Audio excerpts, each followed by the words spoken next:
Hi everyone, this is Maha Rahman. I'm starting the fourth webinar today on the most requests from the people and the members of IFMSA-Pakistan. This webinar is solely dedicated to youth organizations and advocacy. Today with us we have the current director on human rights and peace, a passionate for human rights and an active advocate and a peace lover. He's from Iraq, currently a part of IFMSA Egypt as a fourth-year medical student, and also serves IFMSA as Human Rights Director, as I alluded before. Hi, Mahmood, how are you? Hello, Maha. Thank you for the nice introduction. So I might tell you a bit more, or like some things that are interesting about myself, I hope. The fact that I'm currently living in Egypt started like a long time ago. So like my traveling, let's say destiny, it's not a hobby, but rather than destiny because of the situations in Iraq. So this is my fourth country that I live in. And along the way, I also gained some languages to be equipped to live in those countries. So I also speak four, and I'm learning the fifth language. I also gained my passion to human rights throughout my life traveling between those countries due to hard situations, and also due to situations in my country. So this has affected me a lot, and it was one of the main reasons that into human rights. That's a very nice introduction. And can you tell us more about yourself? Like, as you just said that you learned so many languages and you have developed a special relation with human rights over your life. So can you enlighten us more with that aspect of your life, if you would like, of course? Like, what motivated you to follow this passion, or how you learned about it, and a little bit more about yourself. Do you like anything else? So we start on a lighter note, and then we move to the tougher questions later on. Definitely. Thank you again, Maha. Like I would to take you back to 2003 when I was 6 years old. Just before I turned 6 years old, Iraq was invaded by the US and by the coalition forces. And even though the war itself lasted only for 1 month, the aftermath lasted for years and years later on. The Iraq I knew during my first 6 years of life was never the same again. And at a certain point after the war, when the situations got worse and worse, my family decided that it was time to flee Iraq and try to settle somewhere better. That's why, or like that's when we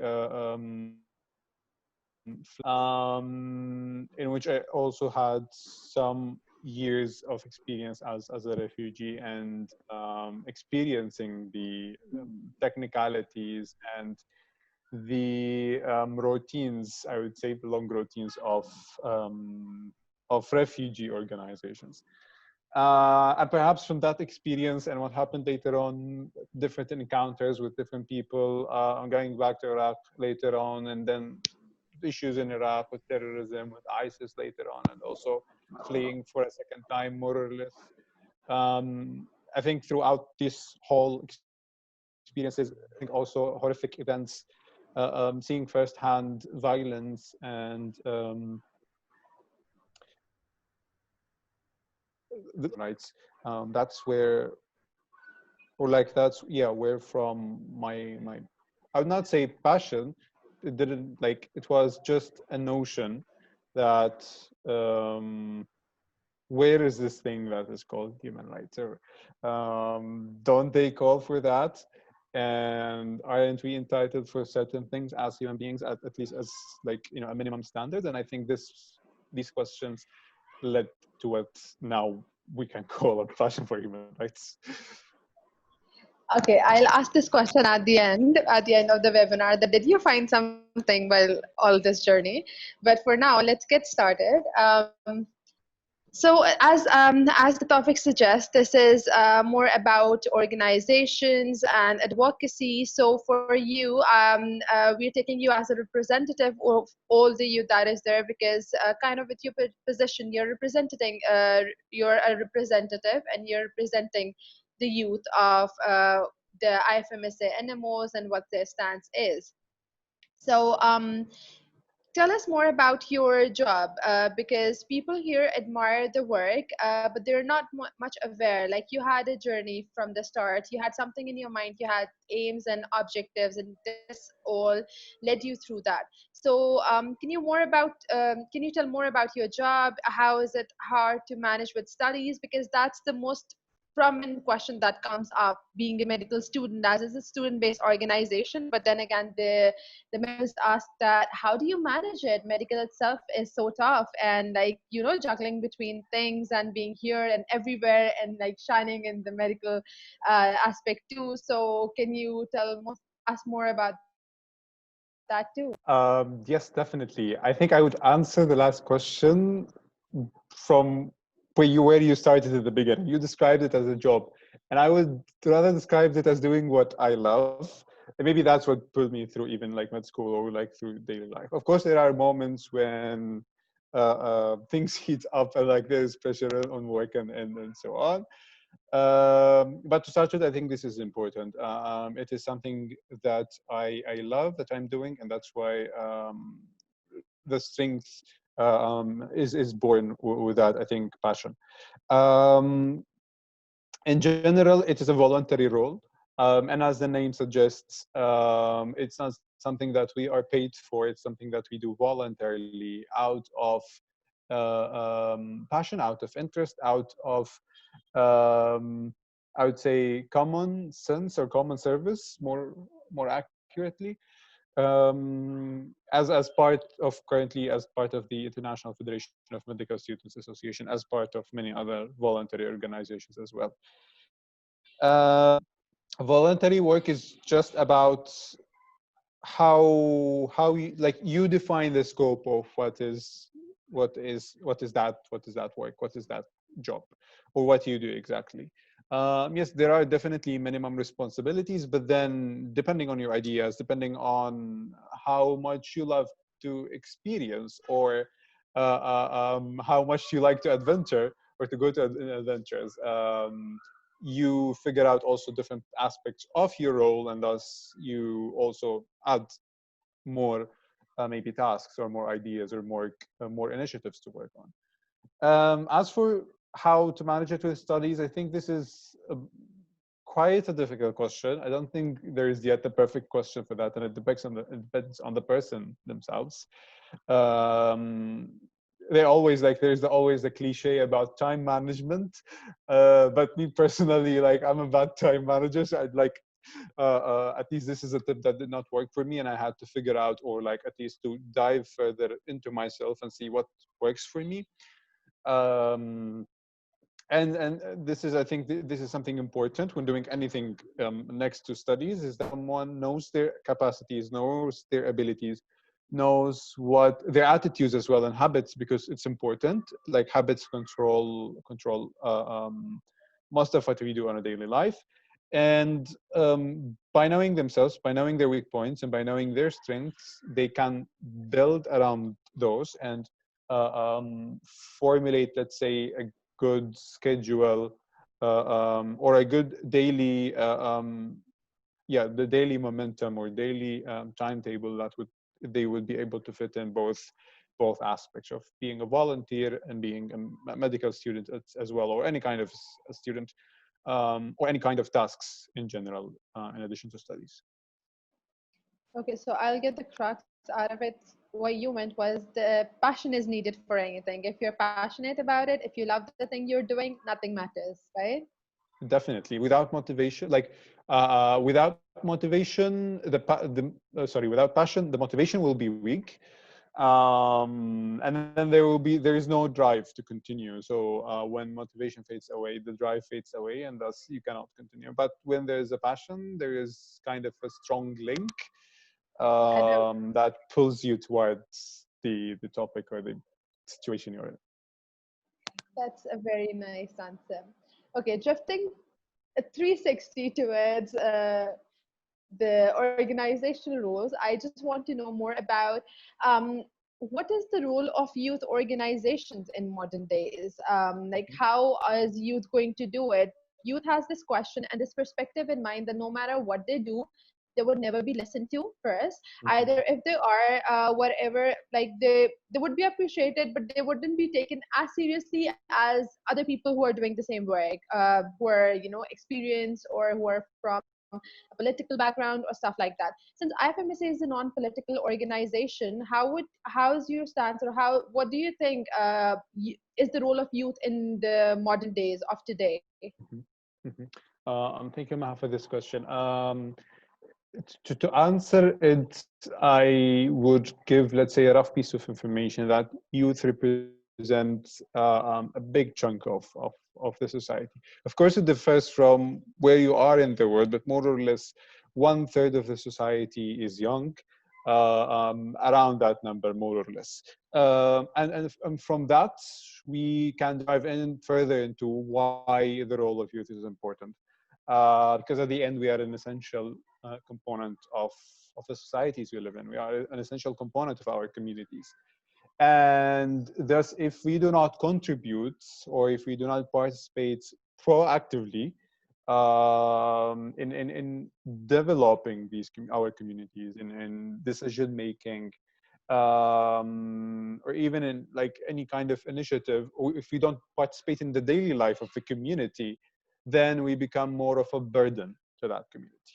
And adding to that, we would not only become a burden, but we would lose also our rights. We would lose our, let's say, claims, the things that these should have been provided for us by nature, by being human beings. And that's why it is very important for us to participate. It's very important for us to contribute to the communities and to participate in decision making, because at the end, decisions would affect us as a major part of the community, as major parts of societies.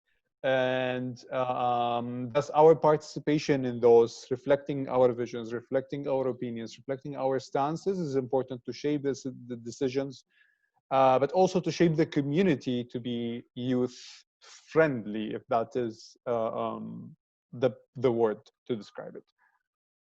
Okay, that's.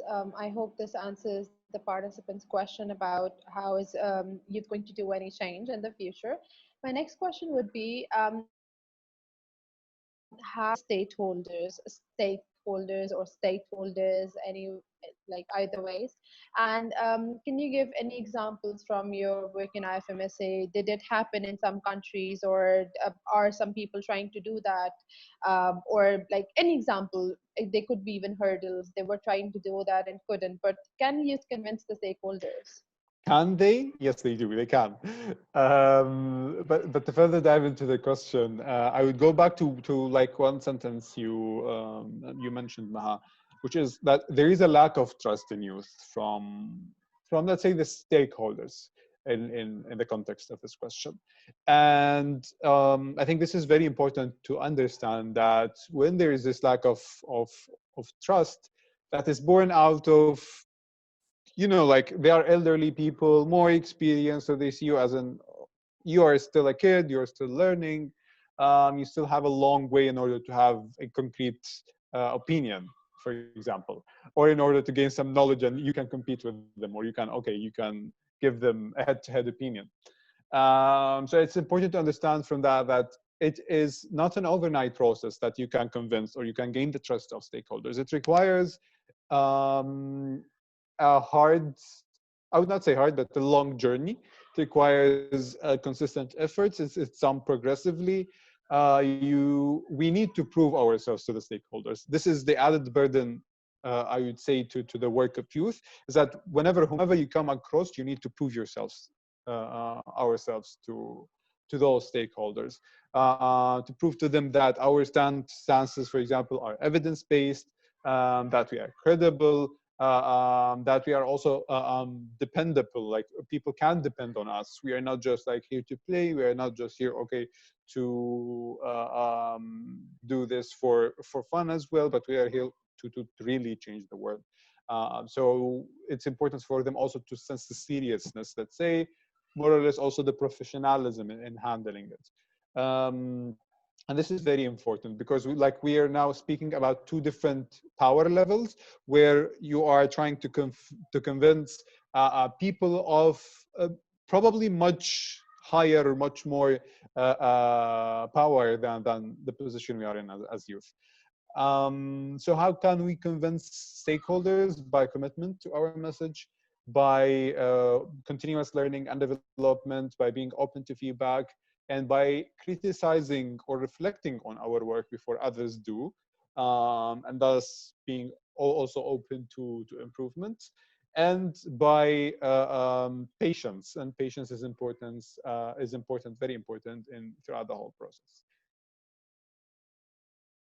Thank you so much, Mahmood, for your answer. And I really love the part by reevaluating on work and checking that if you're doing right, because that's, I think, is the more important part. If you criticize yourself, if you're confident enough to do that, I think that's the first step to exceeding towards anything, because you know where the loopholes are and how you can correct them and so on. So yeah, that's that for the last question. Okay, moving on to the next question. This is one question that I can relate to the most. And I've had experiences being a moderator. I don't know if I can, but I would love to share it after you answer the question, of course. Um, is it easy to advocate for human rights? The answer is simply no. And there are multiple dimensions for this. Human rights is, or are, sorry, a very sensitive topic, I would say. It is like a concept that has developed across our lives as human beings since the first we existed on Earth. It did not come overnight. It developed in different cultures, in different contexts, and then until we reach today, where it is a very complex word, different cultures, different beliefs, different values, different also perceptions and notions and morals. And thus laws were born, or like human rights in the form of laws were born. So it is very important, like, for us to understand that human rights are perceived according to the identity of the person, according to their culture, according to their beliefs. The universality, let's say, of human rights is not that absolute. If we dive further into that concept, and if we try to criticize it, because then human rights should be in the mind of everyone, but then everyone sees it differently. And this is why it is very important for us to understand that it is not easy to advocate for human rights, because there will be, you would face 10 people in front of you, and you would want to advocate about the same topic, but each one of those 10 people would have a different perspectives of human rights. Some very lenient, easygoing, but others definitely are very strict, very, very hard in defending their own perspectives of what human rights stands for. So definitely it's not easy, but by being sensitive to cultural differences, to differences in general, not only in culture, but also in beliefs, in values, different in perceptions of identities and perceptions of the outer world also, because people perceive what is different also in different ways. That this is a bit complicated, but it's the truth. To put it simply, no, advocating for human rights is not easy. It is a challenging process. But by being sensitive to differences, we can definitely facilitate, I would say, our advocacy for human rights. Yeah, I totally agree with the answer. So what you mean is that basically advocacy is different approach for different people that are in front of you. Right? I have a little experience to share with you, and then you being there, I would like you to give an input on that. Mm-hmm.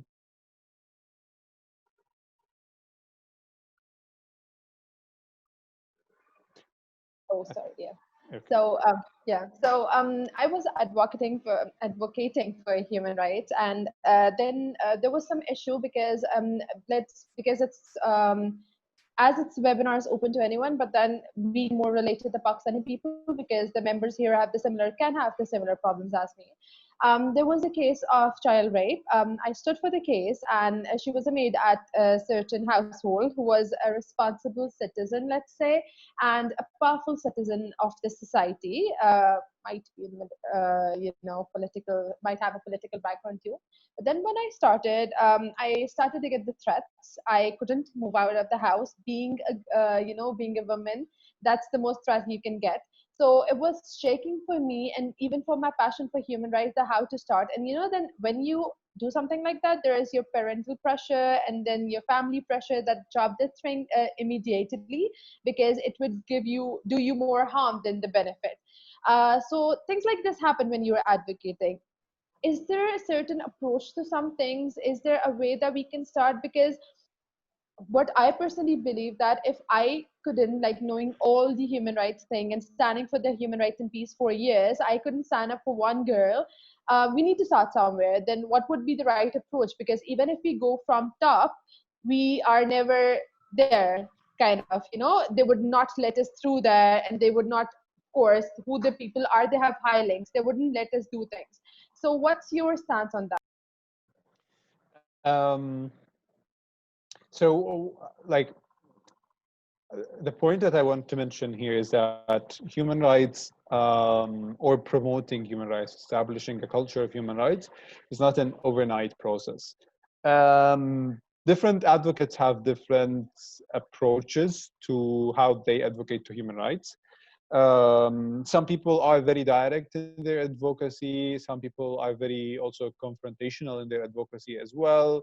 They have the approach that it's now or never. Um, but then there is the gradualists, let's say, approach, which takes it one step at a time. Um, I personally am one of the believers in the gradual change, not the drastic change, because drastic change, even if it happened, is like the consequences of it or the aftermath of it is not very sustainable. So it will collapse once more. But then again, like and that's what I love by this concept, that human rights is a culture. It's more than just laws. It's more than just, I don't know, a set of beliefs. It's a holistic culture. And changing cultures does not happen overnight. It requires years of change. It requires modifying education to be human rights sensitive. But also it requires awareness, it requires advocacy, continuous advocacy. Advocacy in places where you can actually make effect or make a change, not in places where you cannot make change or where it might be chaotic or it might cause chaos, sorry. So yeah, like, this is a personal opinion. Of course, there are different approaches. Again, once again, different theories, different methodologies. But I believe that it's a gradual change. It's not an overnight process that, okay, now we don't have human rights and tomorrow we will have human rights. Because like, this is, at the end, this is an integral, let's say, a characteristic of human rights. In the Universal Declaration, the obligation of the states is to progressively promote and fulfill human rights. And this is an important word, because like, here the Universal Declaration acknowledges that does not happen between one day and the other. It needs a lot, like, time. It needs changes in mentalities. It needs changes in perspectives. It needs also good use of resources, or efficient use of resources. And these things does not happen overnight. These things requires time in order to change. So yes, sometimes it's important to be bold in our actions, but also I believe that in many of the times, if not most of the times, it is also important to be cautious in our approach and sensitive to the whole situation, to be able to better guide the change towards promoting and fulfilling human rights. So yeah, I totally agree that it's not an immediate process. It should be gradual. And what I learned from my experience is that when you're equally powerful, you go for powerful people. Otherwise, you just wait and you approach differently. I totally agree with you. I collect. Thank you so much for your answer, Mahmoud. Moving on to my next question. Is there a stance for IFMSA on advocacy, and is there a protocol or approach? I get that you explained some of it in your previous answer, but like to be specific about it, can you tell us about Mhm. more about it? So yeah, advocacy is is at the core of what we do in IFMSA. It compromises, I would say, most, if not all, of what we do internationally on an international level. Because of course, on the ground there are also different perhaps approaches or different activities that could be done. But still, even on that level, even on a national level and a local level, advocacy constitutes a major part of what we do in general in IFMSA. So that's one thing. That's maybe the stance, is that advocacy is the very core of IFMSA. That's what we do, let's say, in everyday setting, or like in our roles as volunteers, as international volunteers. Um, what is the approach and what is the protocol? There are different approaches. There are different protocols, of course, very, let's say, specific to positions or topics that we are advocating for. But in general, we try to make our stances evident through what we call policy documents, in which we also try to back up this stance with some evidence, and then formulate certain calls for actions for all stakeholders involved in any problem that we are advocating about, or not any problem, but any field or any topic that we are advocating about, so that we can have also, like, we have a holistic, let's say, vision for our advocacy. We go with our stances, we go with concrete recommendations or concrete actions suggested for the stakeholders to implement on the ground, and also to change and formulate change. Of course, this is one approach. This is a formal approach, but then there is the approach of the daily life, where we have, for example, in beyond things, external meetings, but also in IFMSA, as we work campaigns, is a tool of advocacy as well. And making, for example, press releases, statements, all of these are tools of advocacy. So we use various tools of advocacy, but perhaps all of them are based on our policy documents, which formulate our stances, and hence we derive the stances, or like this stance derives, or formulates the basis for the different types of advocacy that we can carry out. Thank you for your answer. Moving to my next question. What are the topmost hurdles that come across while advocating for human rights? I keep on saying pronouncing the word wrong, but bear with me. Uh, how do you, like, for advocacy purpose? There are a lot of hurdles. I mentioned one, you mentioned some. So when you're talking on an international organization stance, are there any hurdles for them too? Because then again, you're not representing it as one person, it's a whole organization, a fancy thing. So how does that go? Oh no, like definitely there are hurdles as well in an international setting.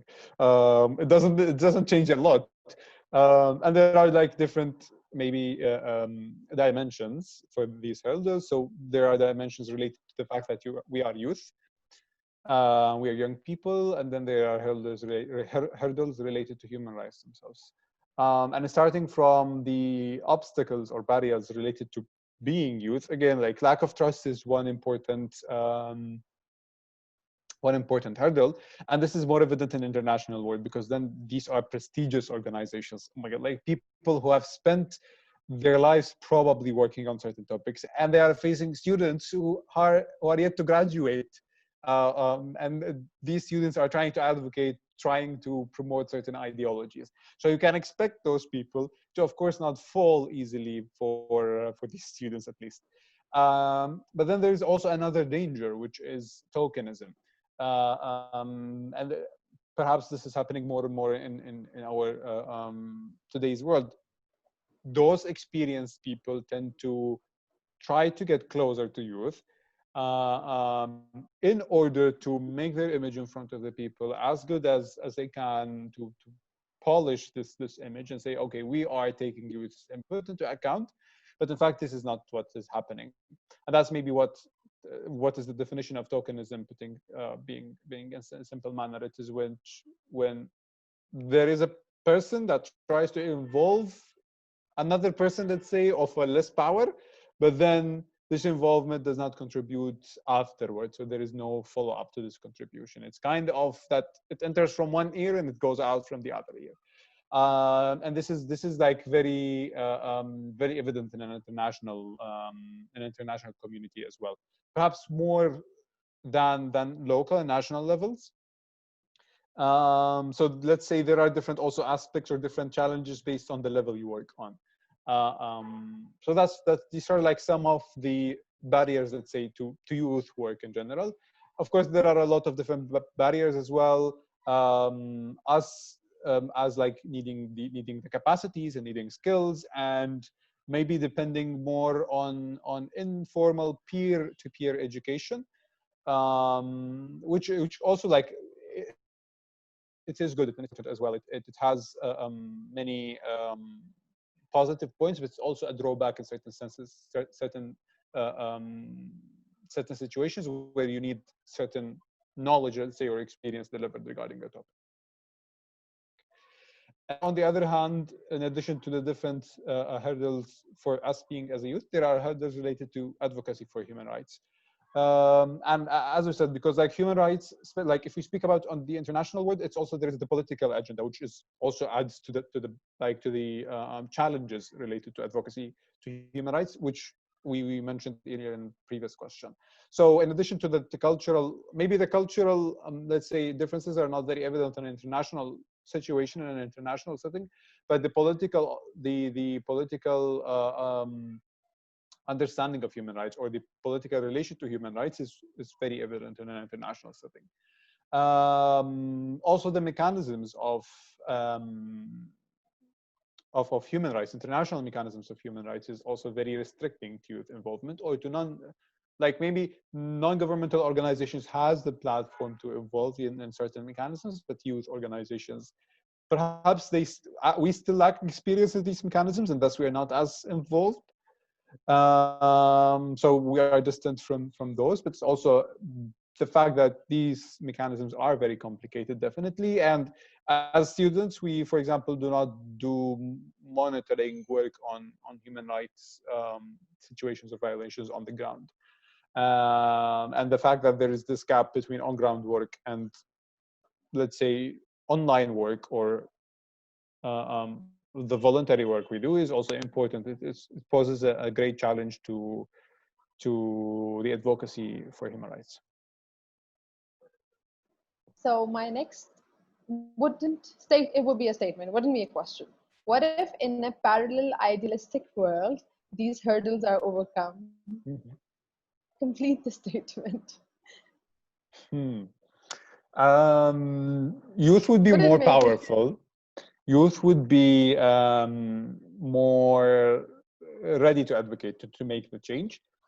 But I don't believe like the hurdles will be vanished right away, because then there will be other opinions still. So even if all the hurdles we mentioned just like vanish away, there are still people with different opinions. So there will be still challenges.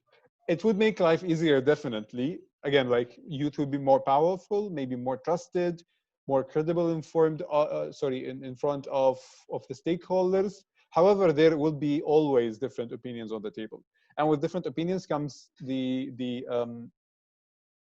struggle of facilitating a middle ground between all these opinions, and a middle ground actually that is sustainable, but also a middle ground that is human rights based. So not a middle ground that does not respect human rights, for example. And this is very hard. This is also very challenging. So even with those hurdles out, the fact that we have still different opinions is also a challenge that would still be there, and we need to step up and try to also figure out ways to still convince the other people. Just a little question. By your experience over the terms working for youth organizations and actively with the youth, do you think is the youth ready? That's a hard question. I don't think, like, to be honest, anyone is ever ready for anything. not even like those experienced people, those fancy years of I don't know, work they put on the ground, on the field. They like they are never ready for anything, because life is dynamic. Different generations come up and like develop and add different dimensions to the world we live in. Technologies, science, all of these add different dimensions to the world we live in. And if we are not continuously developing, continuously learning, continuously working on ourselves, if we like reach a point where we say we are ready, then this is the point where we will fail. This is the point where youth work would collapse all of a sudden. Every experience that we go through would definitely add to our knowledge, would add to our skills, would add to our capacities. And with that, of course, it opens to us different doors, but also opens different, let's say, points of views. It opens certain aspects of our thoughts or our minds that we have not ever thought of, and this adds different dimensions to our approaches. So are youth ready? They are not, and they will never be. No one will ever be ready. As again, life is very dynamic. Our world is very dynamic, and it's very important that we have that notion of continuous learning and continuous development. Okay, so I'm kind of taking the highlight from the youth to the people who are representing youth. If they're left to make human rights laws, and if an organization is allowed to sit, and represent an organization, and they're listened to and they're allowed to make certain changes, do you think that would be of any change? And then if that is there any sort of accountability required for that? Like, if that happens, of course, and somewhat it is happening, as you've said before, that there are people who try to lift up youth and they portray that they're with the youth and stuff. So if something like that happens and they actually listen to youth and make them the part of their parliament, let's say, or any influential work, would that how would that go, and how would youth take it? I'm asking you on the behalf of youth that you're representing. So this would definitely be an important, let's say, improvement or important opportunity given to youth. Now, we have to understand also that this, like, our use of this opportunity would also improve progressively. Because at the start, when if this opportunity is introduced, if such opportunities are introduced, we lack still the experience of the settings we are going into. We also lack the context of what is happening in that. So with exploration, with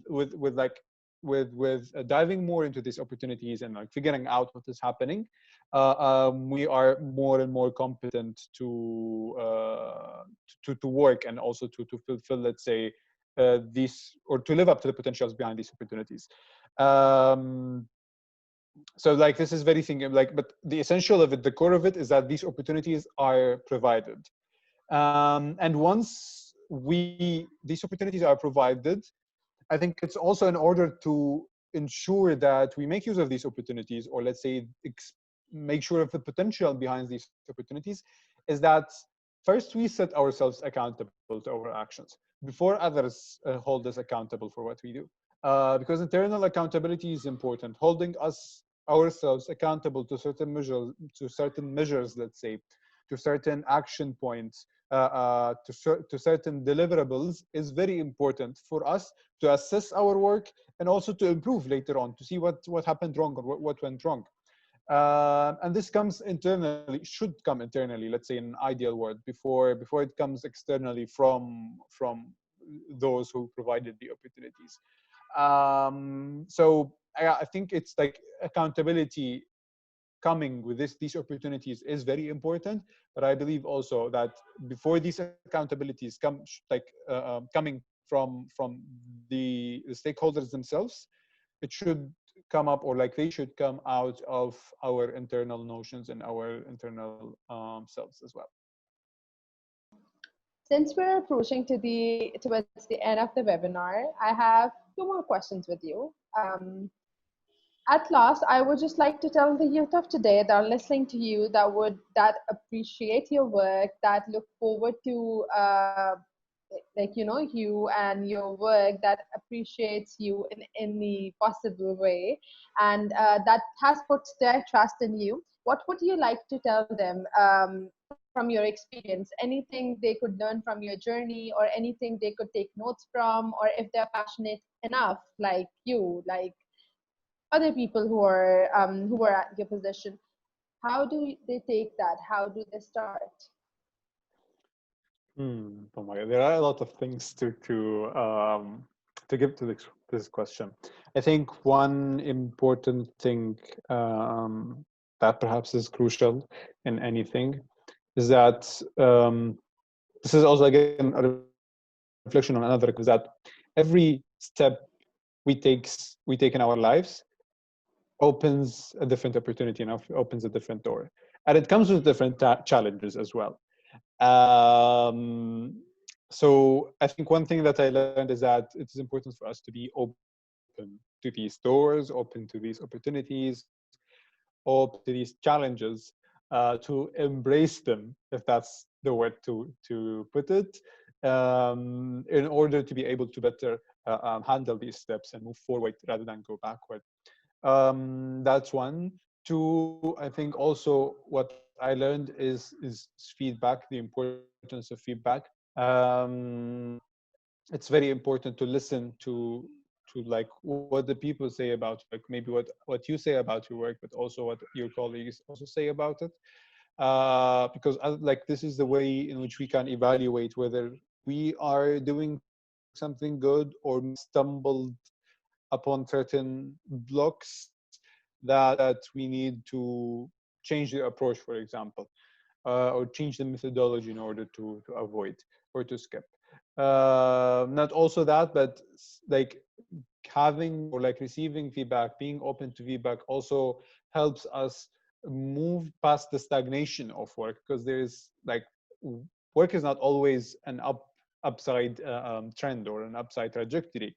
There will be periods where it's down, there will be periods where it's stagnated.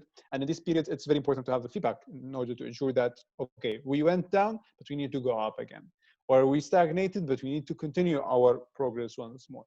So being open to feedback, receiving feedback with calmity, with open-mindedness is also very important, very critical. Receiving it as a gift. That's what we usually say in IFMSA. Feedback is a gift. So that's one thing. Another thing that I also perhaps learned it throughout the journey, and I think it's important in any journey that anyone takes, is um, to be confident of yourself, to be confident of your message. Yes, to be still open for feedback, to be still self-critical, but at least be confident. Be confident of your passion. Be confident of what you love. This is very crucial in order to maintain your ability to work. Otherwise, we would collapse, and we would be doing things for the sake of just doing them, just taking them off the to-do list. There's of course definitely more, but I think these are the crucial things for anything that we do in our daily lives, including medicine, for example, once we graduate. I love your answer. Okay, so moving to the last question that was promised earlier. Remember at the start of this webinar, I asked you that I will ask you this question at the last. Did you learn something? Do you think you're somewhere with your journey, or did this position, or did the fields you're in, open sort of new doors for you, or new ideas that you thought that this would be easier, but now when you're in it, you know that okay, this is not the approach and this is different. So can you conclude this webinar on that note, that what you have learned and how your perspective, if it's changed or if it's not changed? We definitely changed, like hugely. It was like changed hugely. Yes, definitely. Like I don't think that the Mahmoud 5 years ago is the same as Mahmoud today. nor the Mahmoud 10 years ago. I think like not only IFMSA, but every challenge again that comes across life brings different aspects, brings different perspectives. And IFMSA just is rich of those experiences. So once we dive into IFMSA, being exposed to the multitude of experiences, to the multitudes of challenges, of events, it definitely opens your eye to, or widens your perspective, let's say. It definitely teaches you a lot of things. It improves your, for example, way of seeing things, way of analyzing things, way of interpreting things as well.